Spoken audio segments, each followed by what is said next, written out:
Alors, pour afficher le graphique, je vais dans Graphe.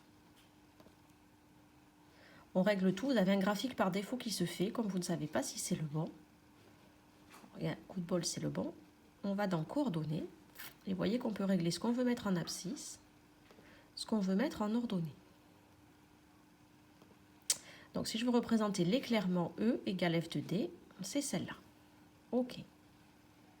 Maintenant, si je veux représenter l'éclairement E en fonction de 1 sur D, c'est-à-dire inverse de D, je laisse l'éclairement en ordonnée, mais en abscisse, je le mets en fonction de 1 sur D. OK, vous voyez que le nouveau graphique apparaît.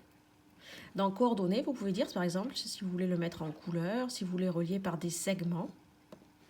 Par des segments, il fait des lignes brisées, sinon vous pouvez mettre du lissage. C'est-à-dire qu'il extrapole une jolie droite. Une jolie courbe, pas une droite. Vous pouvez aussi changer les plus ici. Vous pouvez mettre ce que vous voulez, par exemple des cercles, etc. Pour les futures terminales spécialité physique, il faut maîtriser régression. Quand je dis maîtriser en première spécialité, c'est-à-dire entrer les données au clavier, créer une nouvelle grandeur avec Y+, afficher le graphique et le modéliser. Alors nous, on imprimera, mais nos imprimantes sont en noir et blanc. Donc vous pouvez mettre des couleurs à l'écran si ça vous fait plaisir, mais ça ne changera rien. Vous les aurez en noir et blanc. Et là, vous pourrez par exemple faire des petits points. Voilà, ça s'affiche en pointillé. Donc je récapitule, pour afficher un graphique, on va dans Coord, on règle l'abscisse, on règle l'ordonnée, on règle si on veut que les points soient des plus, des losanges, des carrés, des croix.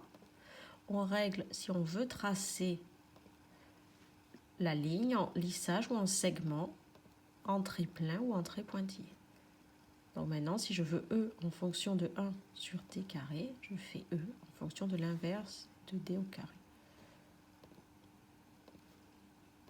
Voilà. Donc maintenant, on attaque la troisième vidéo pour modéliser.